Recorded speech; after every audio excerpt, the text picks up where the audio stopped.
গল্পের আসরে স্বাগত জানাচ্ছি। আজকে আমাদের গল্প মানিক বন্দ্যোপাধ্যায়ের একটি শ্রেষ্ঠ ভৌতিক গল্প। এই ভৌতিক গল্প শোনার জন্য আপনাদেরকে স্বাগত জানাচ্ছি। তাহলে শুরু করা যাক। হলুদ পোড়া।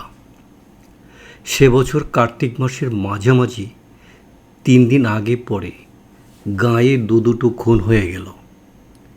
একজন মাঝবয়সী জোয়ান মধ্যপুরুষ এবং 16-17 বছরের একটি রোগা ভীরু মেয়ে। গাঁয়ের দক্ষিণ ঘোষেদের মজাপুকুরের ধারে একটা মরা গজারি গাছ বহুকাল থেকে দাঁড়িয়ে আছে। স্থানটি ফাঁকা, বন জঙ্গলের আবরণেই, কাছাকাছি শুধু কয়েকটা কলা গাছ। ওই গজারি গাছটার নিচে একদিন বলাই চক্রবর্তীকে মরে পড়ে থাকতে দেখা গেল। মাথাটা আড়চির হয়ে ফেটে গেছে, খুব সম্ভব অনেকগুলো লাঠির আঘাতে। চারদিকে হইচই পড়ে গেল বটে, কিন্তু লোকে খুব বিস্মিত হলো না। বলাই চক্রবর্তীর এইরকম অপমৃত্যুই আশপাশের 10টা গাঁয়ের লোক প্রত্যাশা করেছিল, অনেকে কামনা করছিল। অন্যপক্ষে শুভ্রা মেয়েটির খুন হওয়া নিয়ে হইচই হলো কম, কিন্তু মানুষের বিস্ময় ও কৌতূহলের সীমা রইল না। গেরস্থ ঘরের সাধারণ ঘরোয়া মেয়ে গাঁয়ের লোকের চোখের সামনে আর 10টি মেয়ের মতো বড় হয়েছে। বিয়ের পর শ্বশুর বাড়ি গেছে এবং মাসখানেক আগে যথারীতি বাপের বাড়ি ফিরে এসেছে ছেলে বিয়েবার জন্য। পাশের বাড়ির মেয়েরা পর্যন্ত কোনোদিন কল্পনা করার সুতো পায়নি যে মেয়েটার জীবনে খাপছাড়া কিছু লুকানো ছিল। এমন ভয়াবহ পরিণামের নাটকীয় উপাদান সঞ্চিত হয়েছিল। গায়ে সবশেষের মাঝের বাতিটি বোধহয় যখন সবে জ্বালা হয়েছে, তখন বাড়ির পেছনে ডোবার ঘাটে শুভ্রার মতো মেয়েকে কে বা কারা যেন গলা টিপে মেরে রেখে গেছে ভেবে উঠতে না পেরে গাঁ শুদ্ধ লোক যেন অপ্রস্তুত হয়ে রইল। বছর দেড়েক মেয়েটা শ্বশুরবাড়ি ছিল, গাঁয়ের লোকের চোখের আড়ালে। সেখানে কি এই ভয়ানক অঘটনের ভূমিকা গড়ে উঠেছিল? 2টি খুনের মধ্যে কি কোনো যোগাযোগ আছে? 20-30 বছরের মধ্যে গাঁয়ের কেউ তেমনভাবে জখম পর্যন্ত হয়নি, যখন হলো পরপর একেবারে খুন হয়ে গেল 2। তার একটি পুরুষ, অপরটি যুবতী নারী। 2টি খুনের মধ্যে একটা সম্পর্ক আবিষ্কার করার জন্য প্রাণ সকলের ছটফট করে। কিন্তু বলাই চক্রবর্তী শুভ্রাকে কবে শুধু চোখের দেখা দেখেছিল তাও গাঁয়ের কেউ মনে করতে পারে না। একটুখানি বাস্তব সত্যের খাদের অভাবে নানাজনের কল্পনা ও অনুমানগুলো গুজব হয়ে উঠতে উঠতে মুচড়ে যায়। বলাই চক্রবর্তীর সম্পত্তি পেল তার ভাইপো নবীন। 40 টাকার চাকরি ছেড়ে শহর থেকে সপরিবারে গাঁয়ে এসে ক্রমাগত কোঁচার খোটে চশমার কাঁচ মুছতে মুছতে সে পাড়ার লোককে বলতে লাগলো, 50 টাকা রিওয়ার্ড ঘোষণা করেছি। কাকাকে যারা এমন মার মেরেছে তাদের যদি ফাঁসির কাঠে ঝুলোতে না পারি।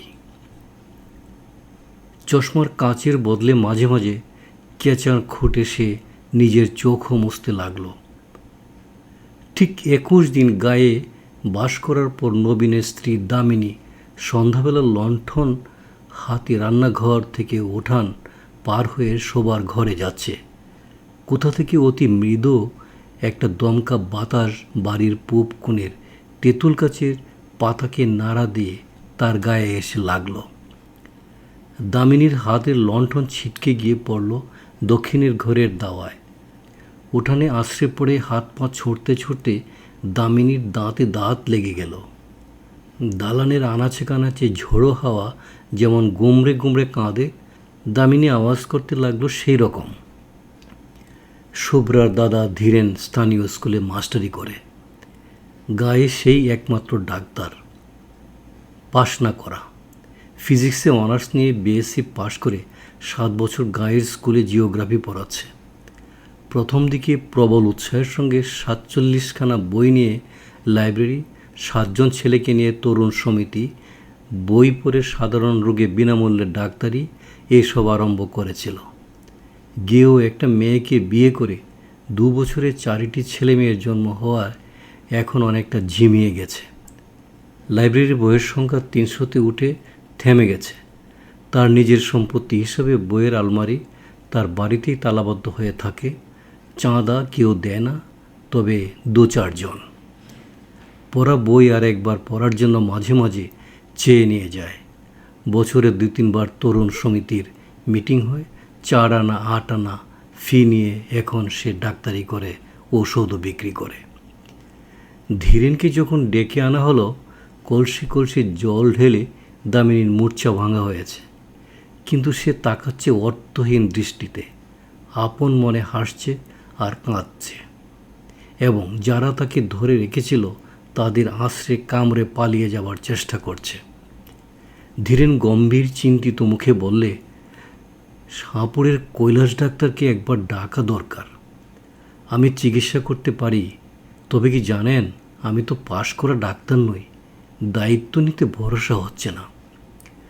বুড়ো পঙ্কজ ঘোষাল বলাই চক্রবর্তীর অনুগ্রহে বহুকাল সপরিবারে পরিপুষ্ট হয়েছিলেন। তিনি বললেন, ডাক্তার কি হবে? তুমি আমার কথা শোনো বাবা নবীন, কুঞ্জকে অবিলম্বে ডেকে পাঠাও। গায়ের যারা ভিড় করেছিল তারা প্রায় সকলেই বুড়ো ঘোষালের কথায় সায় দিল। নবীন জিজ্ঞেস করল, কুঞ্জ কত নে? ধীরেন বলল, ছি, ওসব দুর্বুদ্ধি করো না নবীন। আমি বলছি তোমায়, এটা অসুখ, অন্য কিছু নয়। লেখাপড়া শিখেছ, জ্ঞান বুদ্ধি আছে, তুমি কি বলো কুঞ্জকে চিকিৎসার জন্য ডেকে পাঠাবে? নবীন আমতা আমতা করে বলল, এসব খাপছাড়া অসুখের ওদের চিকিৎসায় ভালো ফল দে ভাই। বয়সে নবীন 3-4 বছরের বড়, কিন্তু এককালে দুজনে একসঙ্গে স্কুলে একই ক্লাসে পাশাপাশি বসে লেখাপড়া করত। বোধহয় সেই খাতিরই কৈলাস ডাক্তার ও কুঞ্জ মাঝি দুজনকে আনতেই নবীন লোক পাঠিয়ে দিল। কুঞ্জই আগে এলো।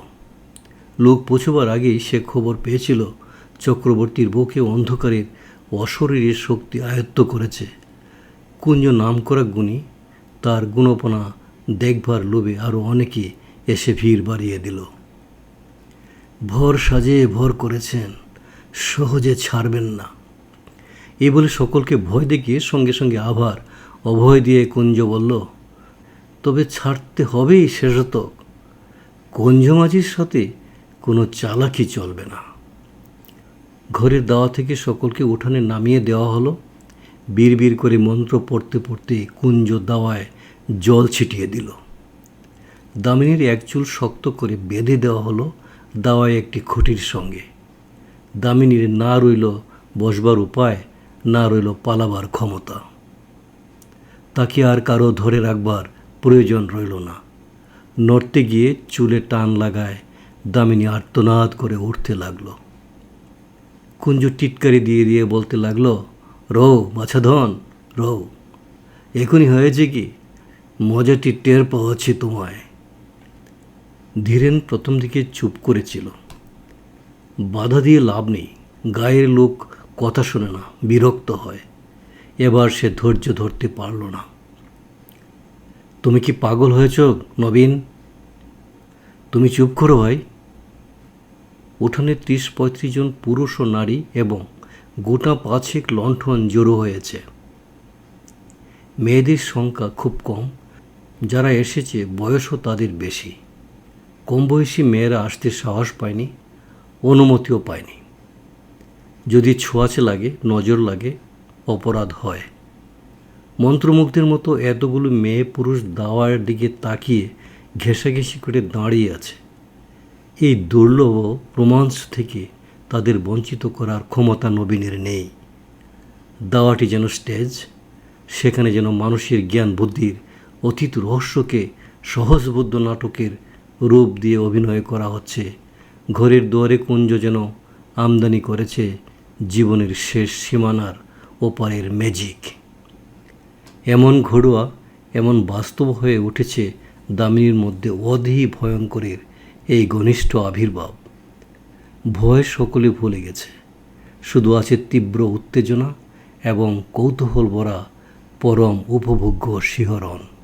এক পা সামনে এগিয়ে, পাশে সরে, পিছু হটে, সামনে পিছনে দুলে দুলে কুঞ্জ দুর্বোধ্য মন্ত্র আওড়াতে থাকে। মালসাতে আগুন করে তাতে সে একটি দুটো শুকনো পাতা আর শিকড় পড়তে দেয়। চামড়া পোড়ার মতো একটি উৎকট গন্ধে চারিদিকে ভরে যায়। দামিনীর আর্তনাদ ও ছটফটানি ধীরে ধীরে কমে আসছিল। একসময় খুঁটিতে পিঠ ঠেকিয়ে কাঠ হয়ে দাঁড়িয়ে এসে বোঝা বোঝা চোখে কুঞ্জর দিকে তাকিয়ে নিস্পন্দ হয়ে রইল। তখন একটা কাঁচা হলুদ পুড়িয়ে কুঞ্জ তার নাকের কাছে ধরল। দামিনীর ঢোলুলো চোখ ধীরে ধীরে বিস্ফারিত হয়ে উঠল। সর্বাঙ্গে ঘন ঘন শিহরণ বয়ে যেতে লাগলো। কে তুই? বল, তুই কে? আমি শুভ্রা, আমায় মেরো না। চাটুজ্জে বাড়ির শুভ্রা, যে খুন হয়েছে? হ্যাঁ গো, হ্যাঁ, আমায় মেরো না। নবীন দাওয়ার একপাশে দাঁড়িয়েছিল। তার দিকে মুখ ফিরিয়ে কুঞ্জ বলল, ব্যাপার বুঝলেন কর্তা? উঠান থেকে চাপা গলায় বুড়ো ঘোষালের দেশ এলো, কে খুন করেছিল শুধু কুঞ্জ? ওহে কুঞ্জ, শুনছ? কে শুভ্রাকে খুন করেছিল শুধিয়ে নাও চট করে। কুঞ্জকে কিছু জিজ্ঞেস করতে হলো না। দামিনী নিজে থেকে ফিসফিস করে জানিয়ে দিল, বলাই খুড়ো আমায় খুন করেছে। নানাভাবে ঘুরিয়ে ফিরিয়ে অনেকবার তাকে প্রশ্ন করা হলো, কিন্তু দামিনীর মুখ দিয়ে এছাড়া আর কোনো জবাব বার হলো না যে সে শুভ্রা এবং বলাই তাকে খুন করেছে। তারপর একসময় তার মুখ বন্ধ হয়ে গেল। নাকে হলুদ পোড়া ধরেও আর তাকে কথা বলানো গেল না। কুঞ্জ অন্য একটি প্রতিক্রিয়ায় আয়োজন করেছিল, কিন্তু কৈলাস ডাক্তার এসে পড়ায় আর ও সুযোগ পেল না। কৈলাসের চেহারাটি জমকালো, প্রকাণ্ড শরীর, এক মাথা কাঁচা পাকা চুল, মোটা ভুরু আর মুখময় খোঁচা খোঁচা গোফ দাড়ি। এসে দাঁড়িয়ে ষাঁড়ের মতো গর্জন করতে করতে সে সকলকে গালাগালি দিতে আরম্ভ করল। কুঞ্জর আগুনের মালসা তার দিকে লাথি মেরে ছুরি দিয়ে বলল, দাঁড়া হারামজাদা, তোকে ফাঁসি কাঠে ঝোলাচ্ছি। ওষুধ দিয়ে বৌমাকে আজ মেরে ফেলে থানায় তোর নামে রিপোর্ট দেব, তুই খুন করেছিস। কৈলাস খুঁটিতে বাঁধা চুল খুলে দামিনীকে ঘরে নিয়ে গিয়ে বলাইয়ের দাদা মশাইয়ের আমলের প্রকাণ্ড খাটের বিছানায় শুইয়ে দিল। পেট করে তার বাহুতে সূঁচ ফুটিয়ে ঢুকিয়ে দিল ঘুমের ওষুধ। দামিনী কাতরভাবে বলল, আমায় মেরো না, আমি শুভ্রা, চাটুজ্জে বাড়ির শুভ্রা। কয়েক মিনিটের মধ্যে সে ঘুমিয়ে পড়ল। দামিনীর মুখ দিয়ে শুভ্রা বলাই চক্রবর্তীর নাম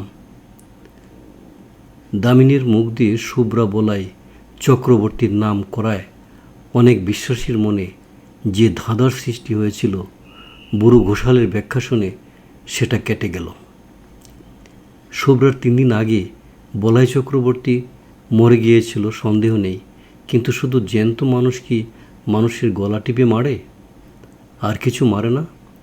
শ্মশানে মশানে দিনক্ষণ প্রকৃতির যোগাযোগ ঘটলে পথ ভোলা পথিকের ঘাড় তবে মাঝে মাঝে মটকে দেয় কিসে? ব্যাখ্যাটা দেওয়া উচিত ছিল কুঞ্জগুণীর। বুড়ো ঘোষাল আগেই সকলকে শুনিয়ে দেওয়াতে জোর গলায় তাকে সমর্থন করেই নিজের মর্যাদা বাঁচানো ছাড়া তার উপায় রইল না। তবে কথাটা সে ঘুরিয়ে দিল একটু অন্যভাবে, যার ফলে অবিশ্বাসীর মনে পর্যন্ত খটকা বাঁধা সম্ভব হয়ে উঠল। বলাই চক্রবর্তী শুভ্রাকে খুন করেছে বটে, কিন্তু সোজাসুজি নিজে নয়, কারণ মরার 1 বছরের মধ্যে সেটা কেউ পারে না। ওই সময়ের মধ্যে শ্রাদ্ধ শান্তি না হলে তবেই সোজাসুজি মানুষের ক্ষতি করার ক্ষমতা জন্মায়। বলাই চক্রবর্তী একজনকে ভর করে তার মধ্যস্থতায় শুভ্রাকে খুন করেছে তার রক্ত মাংসের হাত দিয়ে। না, যাকে সে ভর করেছিল তার কিছু মনে নেই। মনে কি থাকে?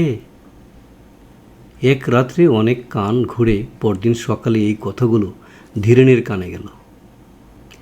অগ্রহায়ণের উজ্জ্বল মিঠে রোদ তখন চারিদিকে ছড়িয়ে আছে।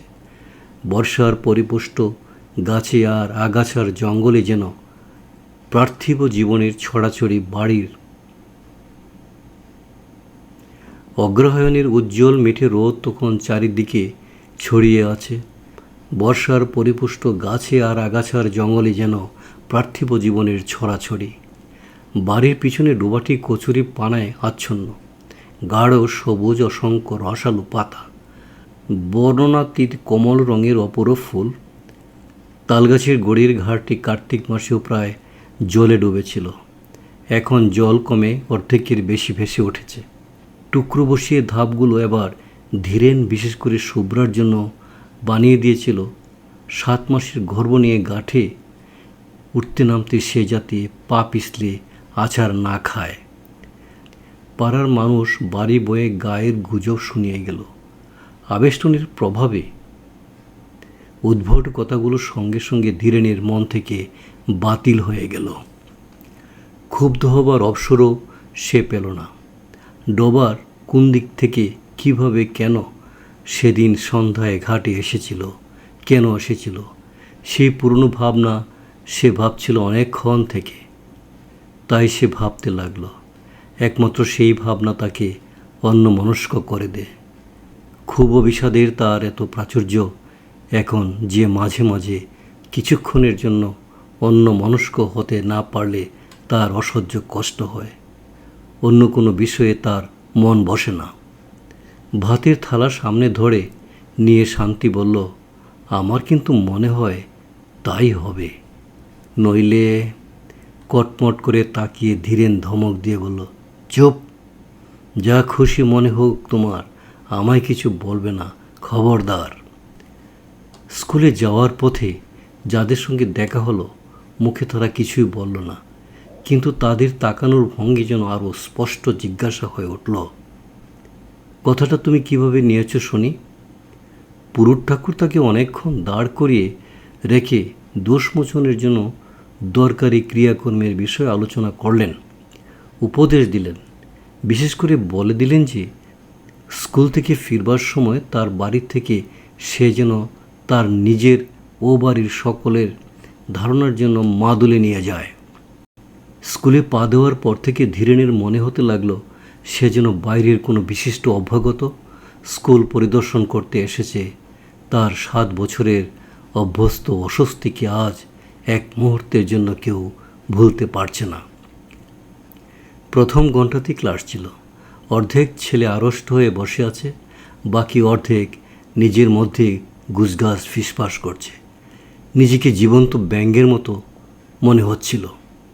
বইয়ের পাতায় চোখ রেখে ধীরেন পড়াতে লাগলো। চোখ তুলে ছেলেদের দিকে তাকাতে পারল না। ঘণ্টা কাবার হতেই হেডমাস্টার ডেকে পাঠালেন, তুমি 1 মাসের ছুটি নাও ধীরেন। 1 মাসের ছুটি? মথুরবাবু এইমাত্র বলে গেলেন আজ থেকে ছুটি পাবে, আজ আর তোমার পড়িয়ে কাজ নেই। মথুরবাবু স্কুলের সেক্রেটারি। মাইলখানেক পথ হাঁটলেই তার বাড়ি পাওয়া যায়। চলতে চলতে মাঝ পথে ধীরেনের মাথাটা কেমন ঘুরে উঠল। কদিন থেকে হঠাৎ চেতনায় ঝাঁকি লেগে মাথাটা তার ওই রকম ঘুরে উঠেছে। চিন্তা ও অনুভূতির আকস্মিক পরিবর্তনের সঙ্গে এ ঝাঁকি লাগে, অথবা এমন ঝাঁকি লেগে তার চিন্তা ও অনুভূতি বদলে যায়। গাছতলায় কিছুক্ষণ বিশ্রাম করে সে বাড়ির দিকে পা বাড়ালো। মথুরবাবু এখন হয়তো খেয়ে দিয়ে বিশ্রাম করছেন। এখন তাকে বিরক্ত করা উচিত হবে না। স্কুল থেকে তাড়িয়ে দেওয়া হয়নি, 1 মাসের ছুটি দেওয়া হয়েছে। 1 মাসের মধ্যে মথুরবাবুর সঙ্গে দেখা করার অনেক সময় সে পাবে। আজ গিয়ে হাতে পায়ে না ধরাই ভালো। মথুরবাবুর যদি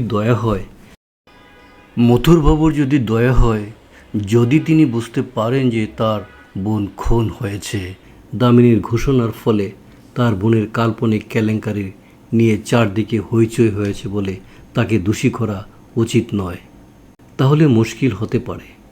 ছুটি বাতিল করে কাল থেকে কাজে যাবার অনুমতি হয়তো তিনি দিয়ে বসবেন। এতক্ষণ খেয়াল হয়নি। এখন সে বুঝতে পেরেছে নিয়মিতভাবে প্রতিদিন স্কুলে ছেলেমেয়েদের পড়াশোনার ক্ষমতা তার নেই। মধুরবাবুর সামনে গিয়ে দাঁড়াতে লজ্জা হচ্ছে। চেনা মানুষের সঙ্গে দেখা হয়ে যাবার ভয়ে সে মাঠের পথ ধরে বাড়ি চলেছে। বাড়ি গিয়ে ঘরের মধ্যে লুকাতে হবে। দুর্বল শরীরটা বিছানায় লুটিয়ে দিয়ে ভারী মাথাটা বালিশে রাখতে হবে। সারা দুপুর ঘরের মধ্যে শুয়ে বসে ছটফট করে কাটিয়ে শেষবেলায় ধীরেন উঠানে বেরিয়ে এলো।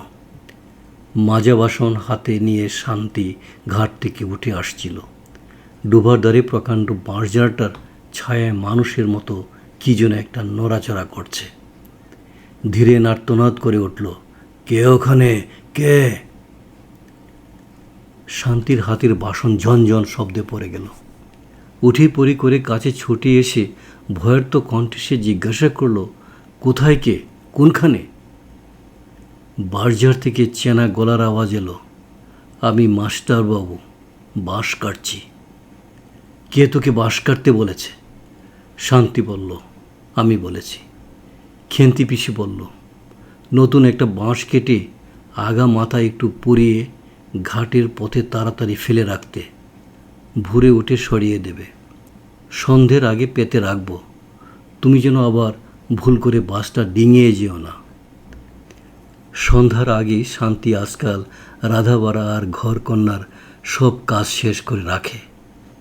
অন্ধকার ঘনিয়ে আসার পর ধীরেনকে সঙ্গে না নিয়ে বড় ঘরের চৌকাঠ পার হয় না। ছেলে মেয়েদেরও ঘরের মধ্যে আটকে রাখে। সন্ধ্যা থেকে ঘরে বন্দি হয় ধীরেন, আকাশ পাতালভাবে, আর মাঝে মাঝে সচেতন হয়ে ছেলে মেয়েদের আলাপ শোনে। ছোট পিসি ভূত হয়েছে, ভূত নয় পেতনি, বেটা ছেলে ভূত হয়। ঘরের মধ্যেও কারণে অকারণে শান্তি ভয় পেয়ে আঁতকে ওঠে। কাল প্রথম রাত্রে একটা পেঁচার ডাক শুনে ধীরেনকে আঁকড়ে ধরে গঙাতে গঙাতে বমি করে ফেলেছিল। বড় ঘরের দাওয়ার পূব প্রান্তে বসে তামাক টানতে টানতে দিনের আলো ম্লান হয়ে এলো। এখানে বসে ডোবার ঘাট আর দুধারের বাঁশঝাড় ও জঙ্গল দেখা যায়। জঙ্গলের পর সেনেদের কলা বাগান। সেনেদের কাছারি ঘরের পাশ দিয়ে দৌড়ে বসেদের মজা পুকুরের তীরে মরা গজারি গাছটার ডগা চোখে পড়ে। অন্ধকার হওয়ার আগেই কুয়াশার প্রথম গাছটায়, তারপর সেনেদের বাড়ি আবছা হয়ে ঢাকা পড়ে গেল। তুমি কি আর ঘাটের দিকে যাবে? শান্তি জিজ্ঞেস করল। না। তবে বাঁশ পেতে দাও, বাঁশটা পাততে হবে না। শান্তি কয়েক মুহূর্ত চুপ করে দাঁড়িয়ে রইল। তোমার চোখ লাল হয়েছে, টকটকে লাল, হোক। শোবার ঘর আর রান্নাঘরের ভিটের সঙ্গে দুটি প্রান্ত ঠেকিয়ে শান্তি নিজেই বাঁশটা পেতে দিল। কাঁচা বাঁশের দু প্রান্তের খানিকটা পুড়িয়ে দেওয়া হয়েছে। অশরীরী কোনো কিছু এ বাঁশ ডিঙোতে পারবে না। ঘাট থেকে শুভ্রা যদি বাড়ির উঠানে আসতে চায়, সে বাঁশ পর্যন্ত এসে ঠেকে যাবে। আলো জ্বালার আগেই ছেলে মেয়েদের খাওয়া শেষ হলো। সন্ধ্যা দ্বীপ না জেলে শান্তির নিজের খাওয়ার উপায় নেই। ভালো করে সন্ধ্যা হওয়ার আগেই সে তাড়াতাড়ি দ্বীপ জেলে ঘরে ঘরে দেখিয়ে শাকে ফোঁ দিল। 10 মিনিটের মধ্যে নিজে খেয়ে ধীরেনের ভাত বেড়ে ঢাকা দিয়ে রেখে রান্নাঘরে তালা দিয়ে কাপড় ছেড়ে ঘরে গিয়ে ঢুকল। বিকালে আজকাল সে মাছ রান্না করে না। এটু কাঁটা নাকি অশরীরী আত্মাকে আকর্ষণ করে। খাওয়ার হাঙ্গামা খুব সংক্ষেপে, সহজে এবং অল্প সময়ে সম্পন্ন হয়ে যায়। ঘরে আসবে না? না। তখনও আকাশ থেকে আলোর শেষ আভাসটুকু মুছে যায়নি। 2-3টি তারা দেখা দিয়েছে, আরও কয়েকটি দেখা দিতে দিতে আবার হারিয়ে যাচ্ছে। আর 1 মিনিট কি 2 মিনিটের মধ্যে রাত্রি শুরু হয়ে যাবে।